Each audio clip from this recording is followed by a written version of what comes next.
The hospital lights flickered. Pain meds dulled the ache in my abdomen, but not the tension in my spine.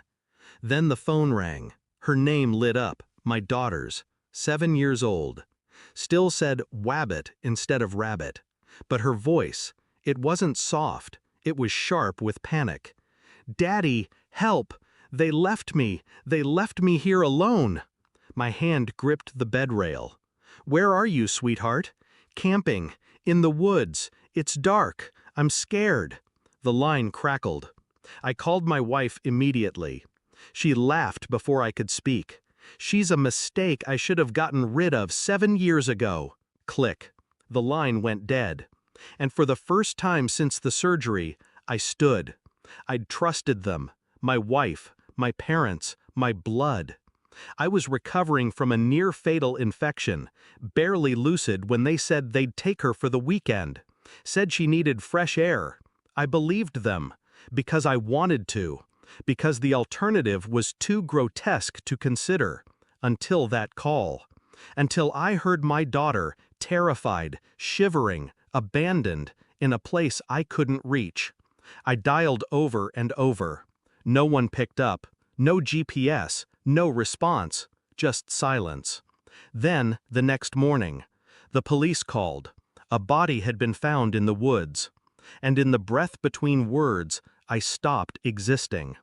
But the next line wasn't what I expected. "We found a body in the woods. It's not your daughter." Relief hit me like a gunshot. Then the officer added, "But we did find her, and she said some things." That's when the rage began to simmer. Not wild, not reckless, just quiet, controlled, and pointed. They kept her overnight at the station for observation. I signed myself out of the hospital against orders. Pain stitched every step. I didn't care. She ran to me the moment she saw me. No hesitation, no confusion, just raw, desperate trust. She clung to my chest. "Why didn't you come sooner, Daddy?" I didn't have an answer, so I just whispered, "I'm here now." Later, when she slept, I spoke with the detective. "She told us your wife left her near the woods while your parents went into town. Said your wife gave her a granola bar and said, 'Don't move. You don't belong with us.'" My stomach coiled. They'd always favored my wife, treated her like a savior for taking me in? My daughter? Barely tolerated. But I never imagined this. Until now. I went home. The house was dark, but their phones lit up in the drawer, forgotten, careless. I pulled the SIMs, copied the messages, backed up the voicemail. Her laugh echoed again. "She's a mistake." Every word saved. Every lie preserved.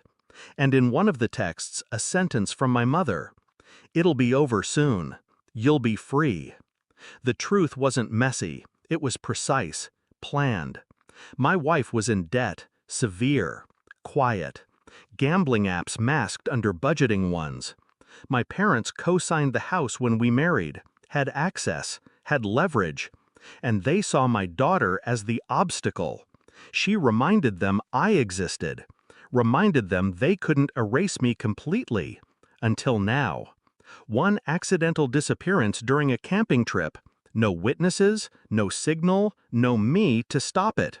Except she called. 7 years old, alone, but not silent. That one signal, faint, shaking, barely clinging, burned their plan to ash. I printed everything, bound it, titled the folder, "In case I don't come back," and drove to the police station. They were already there. My wife, my parents, acting concerned, citing confusion.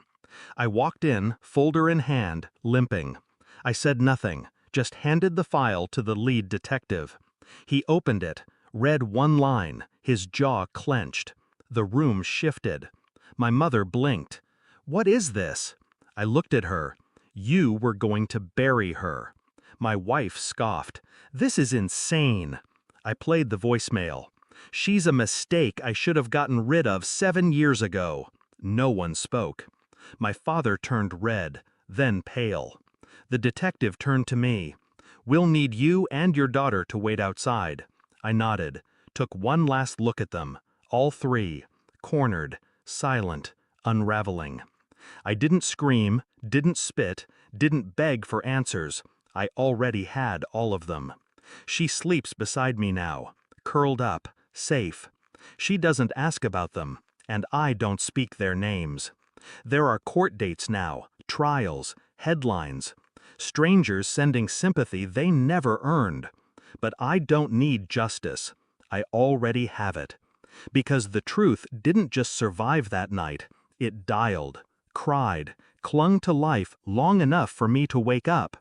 They thought leaving her would erase me. Instead, it made me real. And when they look out from their cages, they'll remember. She wasn't the mistake, they were.